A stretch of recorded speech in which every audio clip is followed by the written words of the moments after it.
Hey everyone, Shaun Stevenson here, author of the Throne series, and it is time for my April reading roundup. So it was an interesting month because I was part of Old School April, which is a do-a-thon, read-a-thon, watch-a-thon, and which was run by Kelsey over at Slime and Slashers at her channel, and so I was super excited because I've never been part of a read-a-thon before. And I learned something during my read-a-thon. I'm bad at read-a-thons. I start off great with all the intentions of reading all the books on my TBR, and then I see a shiny book over here and a shiny book over there, and I quickly abandoned my TBR, which you will start to see that I did that after about halfway through my TBR list. I suddenly abandoned almost everything I was planning to read and was reading other stuff. So that happened. I had so much fun though with Old School April. It was a real party. Definitely something I'm going to do again next year. I just think I might not make any TBR for it. I don't know. We'll have to see. A lot of the books I ended up reading actually did fit with some of the different prompts and things that there were. So it worked out in the end, but that's what it was. So I read 16 books in April, which I was really excited about. I wasn't sure how many books I would get to read because it was a very busy month. I had a lot of work things going on, and so I wasn't sure if I'd be able to read that much as I had been reading the past previous months, but I read 16 books and I was pretty excited about them. I did have a couple of books that were kind of a chore to read, and I definitely won't be reading any more in those series because I don't like reading books that are a chore. So that's that. But for now, it is now May, and I got to wrap up April. So let me tell you all the books I read during the month of April. So the first book I read for the month of April, I got to give a special shout out to Vince because Vince commented on my quest for 62, episode 1 of trying to get all 62 of the Goosebumps original series collected, that I said I did not have book number 41. Well, what is book number 41? This one. Bad Hair Day. I have book 41 because here it is in my hand. I literally forgot I had it because it was in my April books that I read pile. So shout out to Vince for catching me on that. So I guess that means I only have 19 Goosebumps books to find. Go watch that video if you want to hear more about my quest for all the 62 and hear my faux pas, which was corrected in the comments very graciously by Vince. So thank you, Vince, for that correction because it was needed. I literally laughed out loud so hard after I saw that comment because I thought, oh yeah, I know exactly where that book is. It's in my April pile. So this was the first book I read for the month of April. Read it for April Fool's Day, Bad Hair Day. And this was a great read. In fact, I'm so sad that I forgot I had this one because I said in my 62 books video that my favorite Goosebumps book was The Headless Ghost from the original 62. But this one is a close second. I think Headless Ghost is still my favorite from the original 62, but Bad Hair Day is definitely also up there. Bad Hair Day has such an interesting subtext going on. There is so much happening under the surface of this book about, especially I think for millennials who are often rereading these books now, there's a lot of layers about nostalgia and about our dreams and what we want to be, you know, when we grew up, when we were kids, all that sort of stuff. This book kind of addresses it, and it was really interesting. So that was the first book that I read for the month of April. The next book that I read in the month of April was a Bruce Colville book, the second book in the Camp Haunted Hills series, Some of My Best Friends Are Monsters. This was a lot of fun. I really enjoyed reading this one. It was kind of different. It had like a camp vibe, like literal camp because I go to summer camp, as well as like the Universal Monsters kind of vibe. So it was a lot of fun. I enjoyed it. I actually found book number 3, so I'm excited to read that. I actually haven't read book number 1, so I need to go back, read book number 1 before I go to book number 3. So I got to find book number 1 first because I haven't found it yet. This book was a lot of fun. So if you like Universal Monsters, you like summer camp stories, and especially those things combined, this is a fun read for sure. And then the third book I read for the month of April was another Monsterious book by Matt McMahon. This is The Beast of Skull Rock, book number 4. And I'm so sad now that I don't have another one waiting in the wings, so to speak, because I had been saving this one for a special occasion, and I read it while I was at the beach, which this one takes place at the beach, so it was so much fun to read. And I really enjoyed this entry. It wasn't my favorite of the Monsterious books. Number 3 is definitely my favorite, but this one was still another really good entry in the series, and I can't wait for book number 5. I will be getting it first day because I want to get that book and read it and see what happens. So I'm very excited to read that one, and this one is definitely worth your time. If you like Goosebumps, but you want a more modern version of Goosebumps, these are right up your alley. Especially these ones have a lot of mythology, which is a lot of fun. I really like the mythology aspects to these books, and also some of the nods to classic horror like Edgar Allan Poe and things like that. So definitely check out Monsterious if you have not yet. The fourth book I read was kind of a wild card book, and I really enjoyed it. Way more than I thought it was. It was another beach read for me, and that was Walt Disney's Annette and the Mystery of Smuggler's Cove. This was such a fun, kind of old throwback nostalgia kind of book. I really enjoyed it. It had such a cozy vibe, and I will say it was pretty fun to read, even though it was a book from the 1960s. It was kind of like a Nancy Drew sort of style, only there's like a luau and rock music and fun things like that going on as well, because Annette is a singer.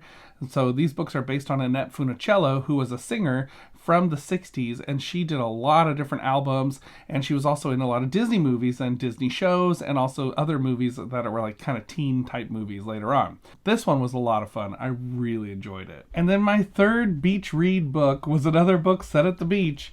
That was book number 21 in the Ghosts of Fear Street series, The Creature from Club Laguna.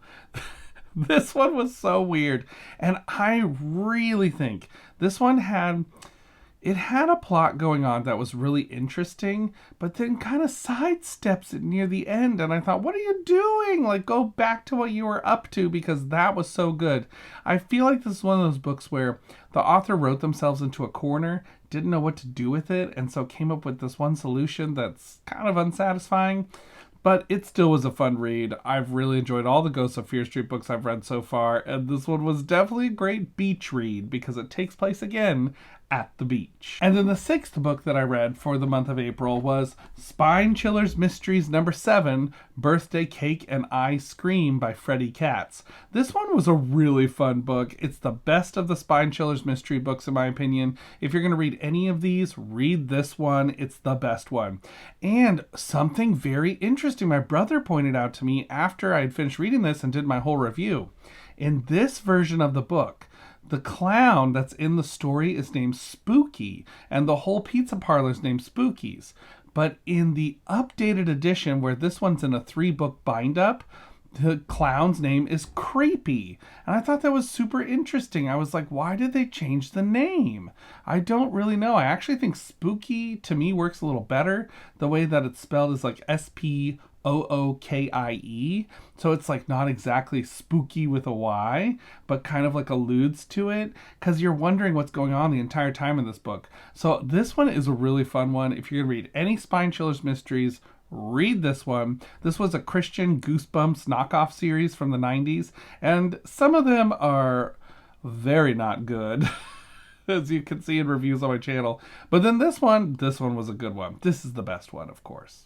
And then the next book I read was the first book in the Secret of the Hidden Scrolls series, The Beginning, now by M.J. Thomas. Now this book, not my favorite. I think it had some fundamental flaws because it's a book about the story of creation from the Bible, and the way that it's set up just does not work, in my opinion, as a story. I think it's a fundamentally flawed book that doesn't actually work. But it was a book, and it's a book that apparently the series has sold almost 700,000 copies. There's 10 books in the series, and I think that's really interesting. Read through is actually very fascinating because it falls off quite a bit after book number 4 or 5. The actual sales numbers, most of the sales are in the first 5 books. So I thought that was very intriguing. And I mean, I'm a statistic of this because I've read the first three books in the series and I'm done. I don't want to read any more of them. I didn't really enjoy them. They were all kind of around that 2-star range for me. They're just not the best. And I think that they're trying to do something that is great for Christians if they want to read books about Bible stories, things like that. But the problem is, they're trying to have its cake and eat it too, and not telling a very good storyline, which is a huge problem. And a lot of the stories are kind of flawed for the age group that it's aiming towards. So, yeah, this was a book I read during the month of April. Didn't exactly enjoy it, I will admit. The next book I read was a really interesting one by John Mark Comer called The Ruthless Elimination of Hurry. And wow, this book was real challenging. This is a nonfiction book, and it's all about the fast pace of life, especially in North America and especially in the United States and Western civilization, and how it's just so fast paced. And there's always this drive for more and more content, more product, more this, more that. And the author's really advocating for slowing down and taking the time to rest and really to take breaks and to take what's called a Sabbath, which is a Christian and Jewish idea that is where you take a day during the week, every single week, where you're not going to work, you're not going to do the regular job things you do, you're going to take a break.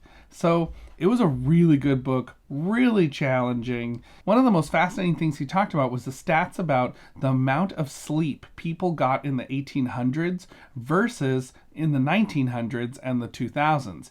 And in the 1800s, the average hours of sleep was 11 to 14 hours a day of sleep that a person got. And then compared to now, when the average amount is 6 to 8. Which I just thought that alone was so interesting and fascinating. And that really the advancements of the electric light bulb changed our sleep patterns as human beings.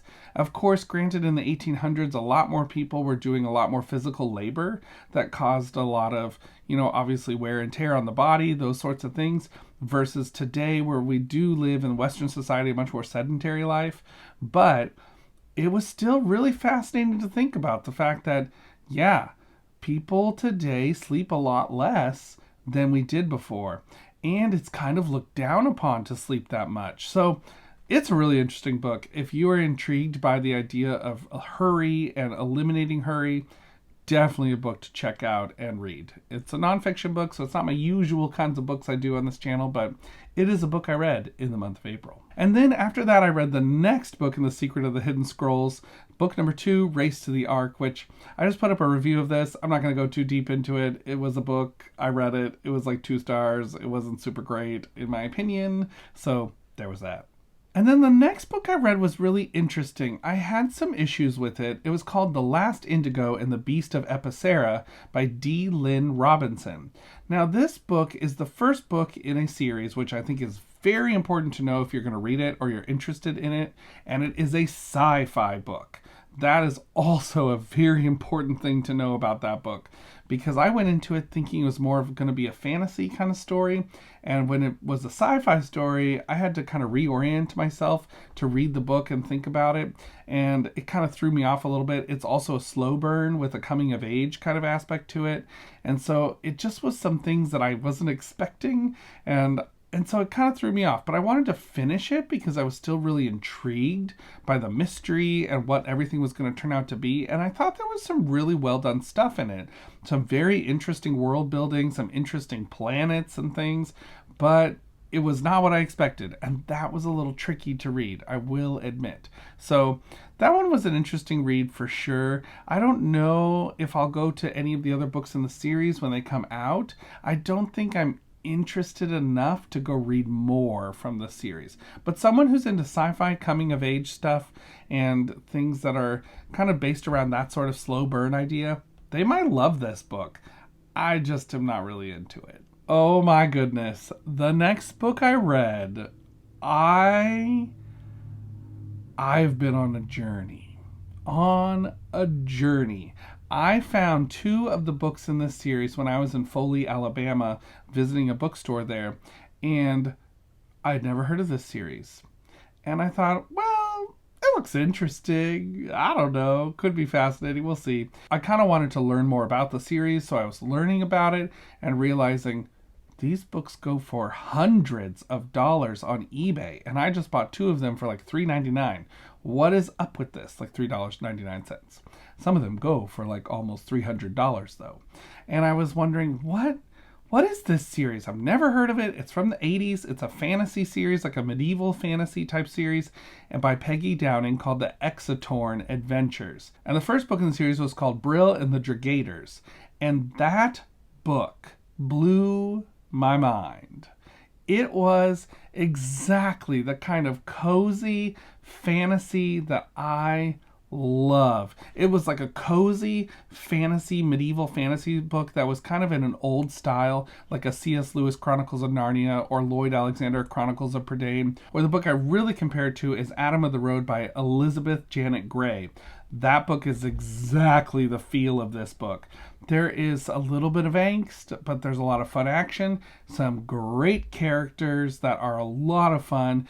These books subvert so many tropes that I would have thought from the 80s would be strong and well, but they subvert them very, very well, and it is just so much fun. So Brill and the Dragators, book number 1 in this series, it's intense. You do not know who's going to survive. There are some great plot twists.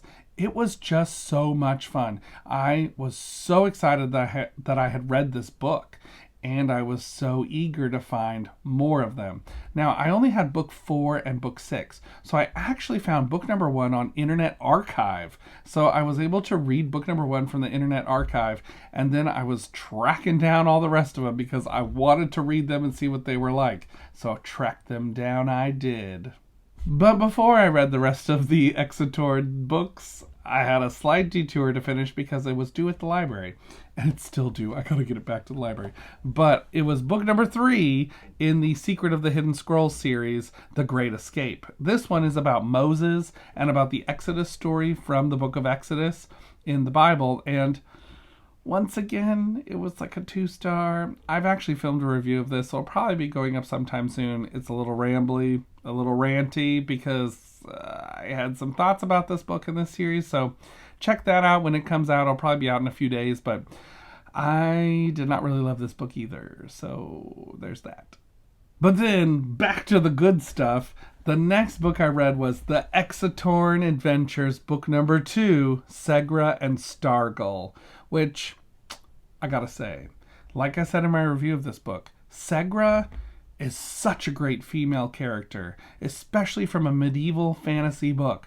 It was just so great to read her character. She is not a character who's great at the expense of anyone else. She's a team player, and all the characters are team players, but they also have their own journeys. It's so fascinating. One of the main characters, who is a villain in book 1, has been on this incredible journey through all 6 books. I'm on book number 6 right now, which I'll show you in a second. But the journey that these characters have been on, and even in books 5 and 6, we're starting to get a little hint of romance going on, and it is so good. It is so good. I love these books. I don't think they're for everyone. I feel like some people might read them and be like, Shaun, what are you talking about? These are terrible. I don't like them. And that's fair. But I just really enjoy these books. I don't know what it is. I think it's the cozy fantasy vibe. And just like memories of reading like Narnia and the Prydain Chronicles, I just think that those kinds of books are so similar to this. And this just has that great classic cozy fantasy vibe, like classic children's story kind of vibe. They're so fun.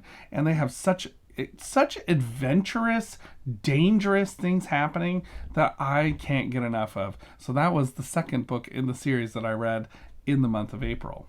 And then right after I finished book number 2, I went straight on to book number 3, Segra in Diamond Castle, which I haven't reviewed this one yet, but a review will be coming up very soon.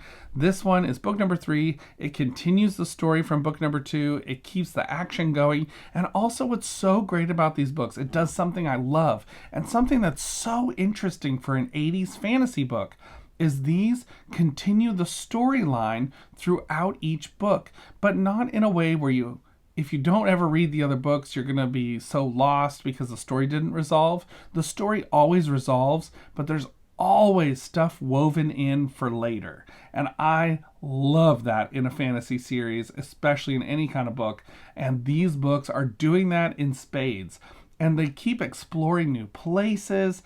I get such a Breath of the Wild, Legend of Zelda feel from these books. Just the exploration aspect. Like if you love the exploration of those kinds of games where you just explore, you're not doing the quests, you're not doing any of the side things, you're just going for it and exploring, looking around, finding what you can find. That is the vibe of these books, and they're just so much fun. This one continues the action. It gets really intense once again. I had such a great time reading this one. I will have a review. 5 stars. These all have 5 stars for me in this entire series. It doesn't let up. And then right after that, I went straight into book number 4. This is why I got totally sidelined from Old School April, because of these books. So I went straight into book number 4, Brill and the Zinders, and I kind of made fun of the cover of this a little bit because of like what they're wearing in this like cover there. I was like, what are these characters wearing? Like, what's going on? But now I know, and whoa, this was so fun. Such another great entry in the series, and I feel like Peggy Downing is like expanding this world, and in a way that's adding to all the mythos and the legacy of these stories, but also in a way that feels so lived in. Like there's so much back history going on, but not in a bogged down kind of way. It just fills the pages in a way that is very much like Star Wars, where you feel like in the original Star Wars trilogy, you felt like you were watching a story that took place in a real world that had history. It wasn't just like, okay, I know there's like backstory, but we're here in this place and time, and we're moving along, and it's kind of thin veiled of what's happened in the past. There's not a lot of thought put to it. Peggy Downing put some thought to this. There is definitely some things woven together in these books that are so great, and I just loved it so much. Brill and the Zinders was another 5-star book for me. I really enjoyed this series. Love it so much. And then the last book that I read for the month of April was called The Black Hole Radio by Anne Bergnaw. Now, this book is interesting. I'm reading this book for a reason, which will come up apparently later on in my channel in maybe like a month or so, but for now, I'll probably do a review of this book soon. But this book, it's an interesting book. It's an indie sci-fi book, and it's written for more like the early reader age.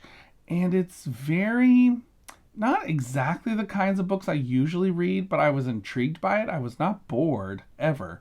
But it was kind of an interesting book. It's about these 2 kids who kind of get sucked through this black hole in this radio, which is kind of an intriguing idea. And the story of how she came up with the idea for this is also really intriguing. So these 2 kids get sucked through this black hole wormhole to another planet where they are helping to fight off this alien race, and they're helping to save the day on this planet. And the thing that kept throwing me was sometimes things are named in a way that's very sci-fi, typical sci-fi. And then sometimes things are named like the Booger Knots or Planet Poopery kind of stuff. So it was kind of interesting. There's like a little bit of weird, like dumb bathroom humor, like in Gooflumps. The knockoff Goosebumps book that's a parody of Goosebumps, it kind of reminded me of that a little bit. In some moments, it's not as ridiculous as that book, but it's definitely interesting. I was not bored, like I said. So early readers will probably love these books a lot.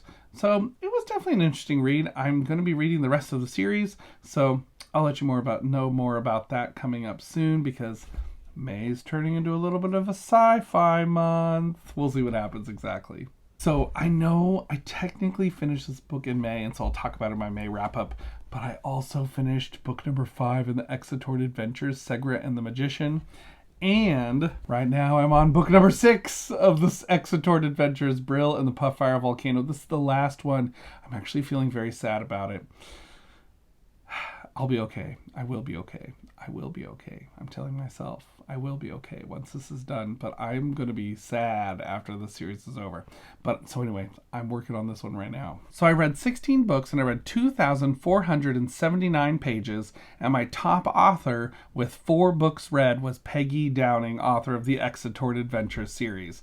So I read 4 books by her. She was my top author of the month of April and definitely enjoyed it. So as far as I was been thinking about doing this, and it's going to be hard to do, but I think my favorite book from the month of April that I read has to be Segra and Stargull. This book was my favorite book so far of the month of April. It was so much fun. It had such a great Wind Waker vibe, Legend of Zelda. I loved it so much. It was so great. This was my favorite book of the month. So, for what that's worth, that's what it is. So, we're on to May. There's going to be a lot of fun things coming in May 2024. I'm excited for this next month of book reading. And, okay, so I actually finished my Goodreads challenge. I only set it at 65 books, which is kind of low. I know, because last year I read 100 books, but I didn't really know what this year would bring. So I kind of set it a little bit low to make sure I actually reached my goal, and I could feel good about reaching a goal. So I'm going to go past that, but I already made my goal of 65 books for the year of 2024. So I'm super excited to see what books come up in May. And like I said, might be some sci-fi in the mix this month, but I'm not going to tell you about that. Oh, a side note. I've been trying to get through this Christopher Pike's Spooksville, The Secret Path. I was warned. Zach at Shadyside Library and Austin from Monster Blood both kind of mentioned that this book was a little bit slow, and they're not wrong. I've been struggling to get through this thing. Like, I've been kind of stuck halfway through because I've been reading other books that I'm more interested in. So I'm going to finish it. I'm going to power through, probably through the month of May. In the month of May, I'll finish this book. But it's been a slow burn. I haven't really been super into it, and I'm kind of disappointed. I'm not going to lie. I'm actually kind of disappointed, but I'll have more to say about that in a review video of this book for sure. Well, everybody, that's about all for the month of April. We've wrapped it up. Old School April. It was a lot of fun. I read a lot of fun books. I found some new series that I absolutely love. Some great contenders for my top 10 list for the year of 2024. This is going to be a really hard year to choose my top 10. Last year was a lot easier. So we'll see what happens. So until next time, everybody, keep reading. Bye.